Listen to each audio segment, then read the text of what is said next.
Hallowed Hollow by Grimmed Ether. Midnight hung with hollow vigor, its inky sheets despaired by moon and star, whose piercing pricks of light had dared to steal from night its pure black scar. For by that light young Arlen stole between the stones on Hallow's eve, in Valen's yard were laid to rest each soul she'd known who'd been relieved. Alacrity alight, she stooped and stewed, she darted and she dared, from grave to grave her pathway wove, with caution and with care. For there among the yard had risen ghouls of every shape and size, skeletons, goblins, mummies, ghosts, zombies, ghasts, and imps besides. Thus Arlen Connell erred for safety, crawling through the grass at times, towards a winged angel's statue, whose face sat calm in pure sublime. Careful not to make a sound, cautious of the underground, moving slowly by the shadows, dodging creatures of the hallows. Arlen's tedium she persisted, and her fears somehow resisted. For if the statue she could reach, while midnight's cowl still hung, her wildest dream could be yet seen, the bell of hope still rung. 6 days prior, while out with the friar, her brother had slipped and fallen into a river whose foam and fervor her dearest friend had stolen. So into the grave his body was laid, with earth and dark composite, and Arlen's heart, slain by grief's dart, was buried as surely there with it. Each day that passed was agony, each breath brought only pain. Arlen Connell had felt assured that soon she'd go insane. So to the woods a hallowed hollow 3 days ago she'd run, to seek the aid of Modron Gelza, the witch of autumn's sun. Petitioned, pleaded, prayed, and begged, Arlen posed her query. Could Gelza turn the tides of death? Her hope lay in such theory. Modrum's cackle had cracked the sky, her eyes had gleamed and glowed, yet Arlen's ardor won the day, death's one escape the witch she showed. So came a young girl on the eve of All Hallows, to a graveyard of ghouls and ghasts, with a witch's spell, 4 bones and a gem, and a plan to undo the past. Her path was not easy, the graveyard was busy, with ghouls all around, she could not make a sound. So cautiously wary, herself she did carry, in silence her footsteps fell. Young Arlen's heart had not yet failed, though hands and feet were weary, she'd made it to the statue's seat, prepared to breach her query. Into the outstretched angel's hands she placed a bone apiece, a 3rd bone went between its feet, she knew she could not cease. The ruby gem which Gelza gave, she set between its lips, and last the 4th and final bone, kept tightly in her grips. Nocturne cain suo, del cara estric di, felmenchen their duo, an parslic en cami. Spoken clearly and with fervor, young Arlen cast the spell, and as she did the wind it whipped, encouraged by her fell. In Valen's yard the ghouls who stooped, stopped suddenly and gazed, all focus drawn to one young girl, amidst the gale and haze. Before her, angel wings they stretched, and stone began to crack, until her brother's headstone gathered life and knocked her back. Who dares to summon angels here, by Satan's blackened tongue?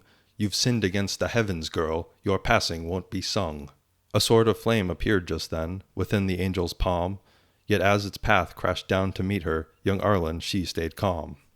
A 2nd stanza of the spell old Gelza had prepared, and Arlen spoke it quickly now, though honestly quite scared. Your onocastic velvene, un caro del soli, torlin carlin, bevlin cane, axo del be la mi. From neath the grave of Arlen's kin black chains erupt violently. To halt the flaming sword's true path they danced around not silently. Dark ringlets bound both wing and frame, the angel cast in fetters, was helpless as the young girl carved into its chest 5 letters. The angel howled, its piety cowed, while ghouls all laughed with glee. Young Arlen had callen, an angel had fallen, and goblins had run to see. What joy erupted from the night to see an angel crowned by Asgog's chains and Gelza's pains, now feeble on the ground. 5 letters glowed in golden blood, 5 syllables were spoken. 10 fingers breached the angel's chest, its holy crest now broken. And from that gorish cavity, his new debt now to straighten, arose with hellish revelry the one and only Satan. Young Arlen, yes, I see you've been to visit my old friend. By Modrum Gelsa's casting spell, an angel's met its end. It seems you've done me quite the favor, and through it all you did not waver. Ask me now for anything, you have no need to cower. Simply name the thing you wish, you'll have it by my power. You may ask for jewels or gold, for kingdoms or for honor, or perchance you may request to make someone a goner. Power, glory, fortunes, fame, skills to win at any game. Arlen then she moved her lips, though dry she tried to speak, petitioning her brother's life was all she'd come to seek. The devil stopped and stooping low, examined Arlen's eyes, the windows to her very soul, her outlet when she cries. And there he saw a burning fire, for her brother she was yearning.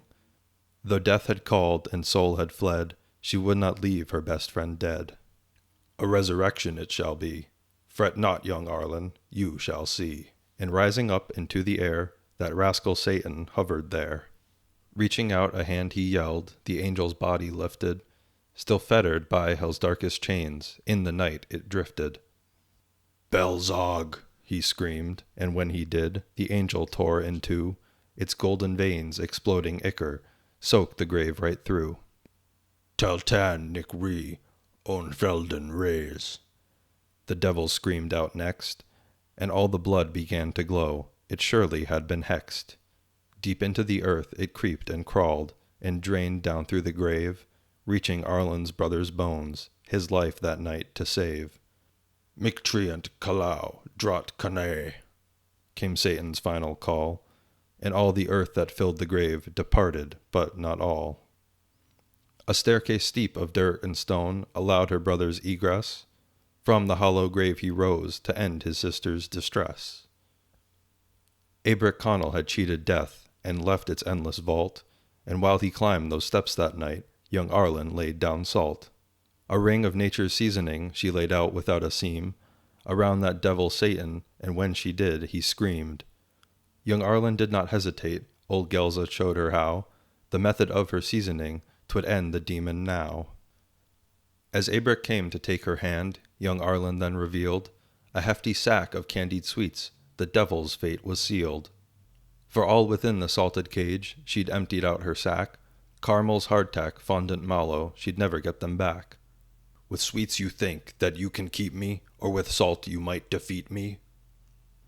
But Arlen and her brother turned, ignoring Satan's taunts, and left him to All Hallows' grace, to hungry ghouls so gaunt. For every human soul they know that monsters love their candy, so Satan's rising calls to halt they simply did not bandy. Young Arlen on the devil's back had stuck some sweets so sticky, to tempt the ghouls to eat him too, old Gelsa's plan was tricky.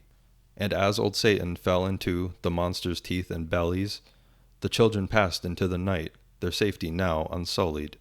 Both heaven and hell she had deceived, their powers had enlisted, and of their haunting consequence, for now she had resisted.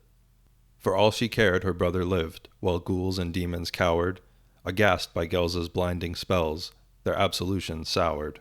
Hand in hand 2 children walked, the road to Modrum's cottage, in hopes to ask the autumn witch if they could take her nottage. Midnight's time had come and passed, young Arlen's path it wends, to Gelsa's home in Hallowed Hollow, and so our story ends.